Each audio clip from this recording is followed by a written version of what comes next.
menjelaskan penggunaan teknologi digital dan alat komunikasi secara efektif untuk berkomunikasi dengan orang lain dan berperan aktif dalam masyarakat global. Penggunaan teknologi digital secara efektif untuk berkomunikasi dengan orang lain. Dalam era digital, teknologi telah menjadi tulang punggung bagi berbagai sektor, termasuk bisnis, pendidikan, dan layanan publik. Dalam masa kini, teknologi digital menjadi kunci untuk meningkatkan efisiensi opsional dan produktivitas. Teknologi tidak hanya menawarkan alat dan sistem yang lebih canggih, tetapi juga membuka peluang baru untuk inovasi, perubahan, dan pertumbuhan. Ada pula manfaat teknologi digital untuk berkomunikasi. A. Jangkauan yang lebih luas. 1. Globalisasi komunikasi. Kita bisa terhubung dengan siapa saja di mana saja di dunia dalam hitungan detik. 2. Menerobos batasan geografis. Jarak fisik bukan lagi penghalang untuk menjalin hubungan. B. Efisiensi waktu. 1. Komunikasi real time. Pesan dapat dikirim dan diterima secara instan. 2. Multitasking. Kita bisa melakukan banyak hal sekaligus seperti mengirim pesan, melakukan panggilan video, dan bekerja. C. Kustomisasi komunikasi. 1. Personalisasi pesan. Kita bisa menyesuaikan pesan sesuai dengan penerima. 2. Berbagai media. Selain teks, kita bisa menggunakan gambar, video, dan suara untuk berkomunikasi. D. Kolaborasi yang lebih baik. 1. Kerjasama tim. Teknologi memudahkan berbagi file, melakukan rapat virtual, dan bekerja sama dalam proyek. 2. Pembelajaran bersama. Platform online memudahkan kita belajar bersama orang-orang dari berbagai belahan dunia. Selanjutnya, E. Akses informasi yang lebih cepat. Pertama, sumber informasi berlimpah. Internet menyediakan akses ke berbagai informasi dari seluruh dunia. Kedua, pembelajaran seumur hidup. Kita bisa terus belajar dan mengembangkan diri melalui platform online. Poin F, dokumentasi kegiatan. Pertama, riwayat chat. Pesan yang terkirim dapat disimpan sebagai arsip. Kedua, bukti digital. Komunikasi digital dapat dijadikan bukti jika diperlukan. Kemudian, poin yang kedua yakni cara menggunakan teknologi digital untuk berkomunikasi secara efektif. Yang pertama, pilih platform yang tepat. Pilih platform yang sesuai dengan tujuan komunikasi dan target audiens. Kedua, jaga etika. Hormati privasi orang lain, hindari ujaran kebencian, dan menggunakan bahasa yang sopan. Ketiga, perhatikan bahasa tubuh virtual. Meskipun komunikasi dilakukan secara online, bahasa tubuh seperti emoji dan GIF bisa membantu menyampaikan pesan dengan lebih baik. Selanjutnya, berikan respon yang cepat. Balas pesan atau komentar dengan cepat agar komunikasi tetap terjaga. Yang terakhir, fokus pada pesan. Hindari gangguan saat berkomunikasi agar pesan yang disampaikan bisa tersampaikan dengan jelas. Selanjutnya, poin yang ketiga, contoh penggunaan teknologi digital yang efektif. Misal di lingkungan pekerjaan, itu dapat menggunakan aplikasi produktivitas, video conference untuk rapat, dan cloud storage untuk menyimpan data. Lalu di bidang pendidikan, dapat menggunakan platform pembelajaran online, e-book, dan aplikasi belajar bahasa. Lalu di bidang pemasaran, dapat menggunakan media sosial seperti email marketing dan analisis data untuk menjangkau target audiens.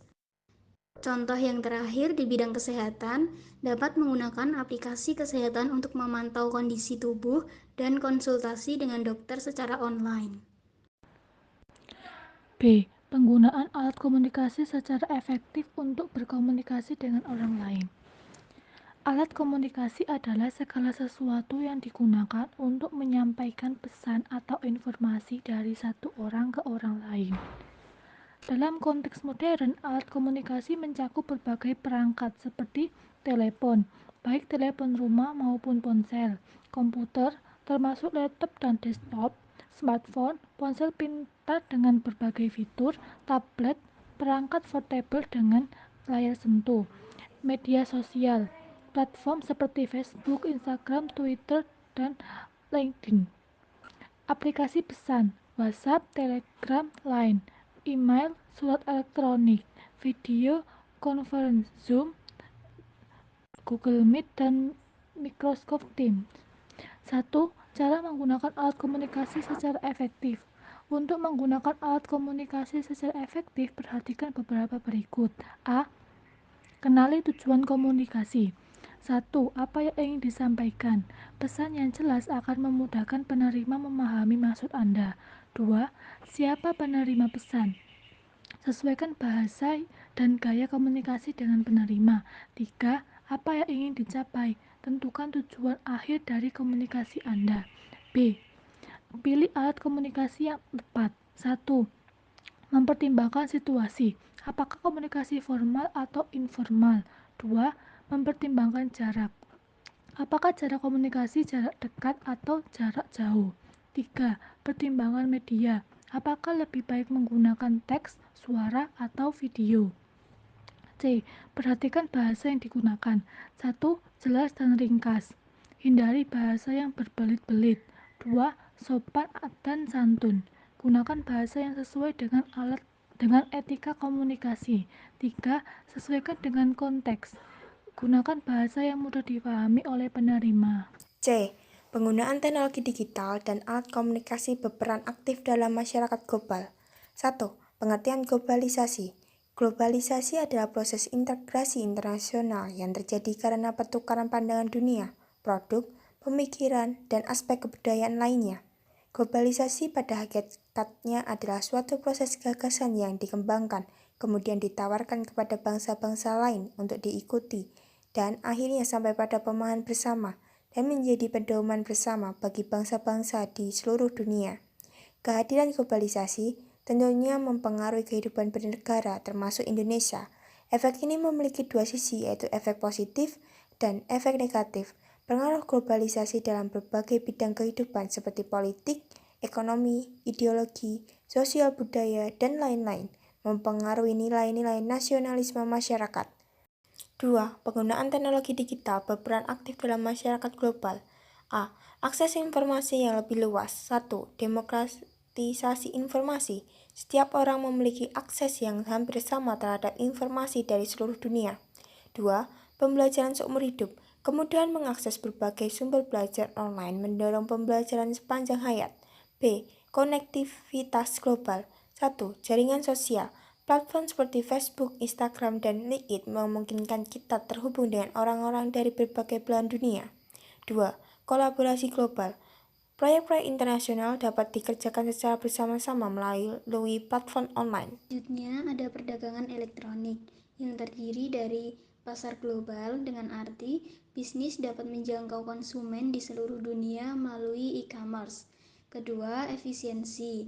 Proses transaksi menjadi lebih cepat dan mudah. Kemudian, advokasi dan perubahan sosial. Yang pertama ada suara rakyat. Teknologi digital memberikan platform bagi masyarakat untuk menyuarakan pendapat dan melakukan advokasi.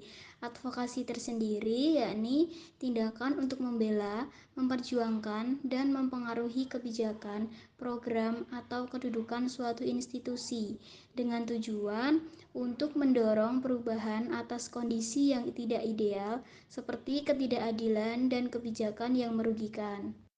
Yang kedua, gerakan sosial.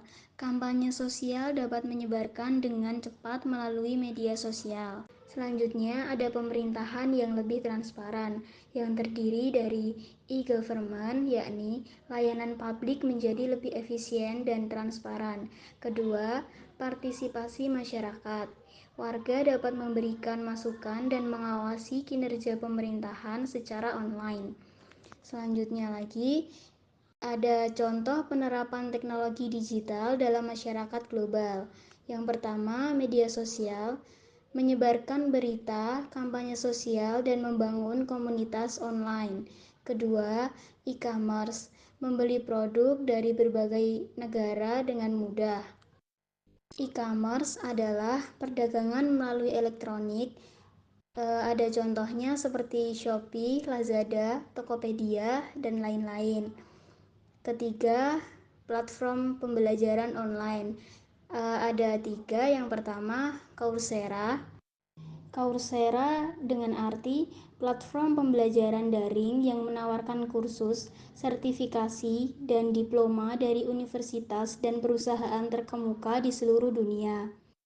Kedua, ada edX dan Udemy, platform pembelajaran online yang berbeda dengan fokus dan cara materi yang berbeda pula. Misalkan edX itu berfokus pada pengembangan akademis dan profesional. edX menawarkan kursus yang bekerja sama dengan universitas-universitas ternama di dunia.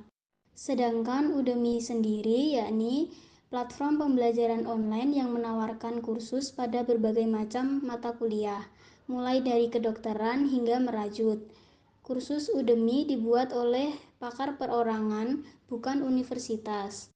Yang keempat, ada kriptografi, yakni memungkinkan transaksi keuangan yang aman dan transparan. Kemudian ada penggunaan teknologi digital untuk membawa beberapa tantangan seperti digital. Yang pertama, digital drive. Kemudian ada penggunaan teknologi digital untuk membawa beberapa tantangan seperti digital divide, tidak semua orang memiliki akses yang sama terhadap teknologi. Kedua, privacy. Data pribadi dapat disalahgunakan jika tidak dikelola dengan baik. Yang ketiga, ketergantungan. Terlalu bergantung pada teknologi dapat mengurangi interaksi sosial Yang ketiga, ketergantungan. Terlalu bergantung pada teknologi dapat menggunakan Yang ketiga, ketergantungan. Terlalu bergantung pada teknologi dapat mengurangi interaksi sosial langsung.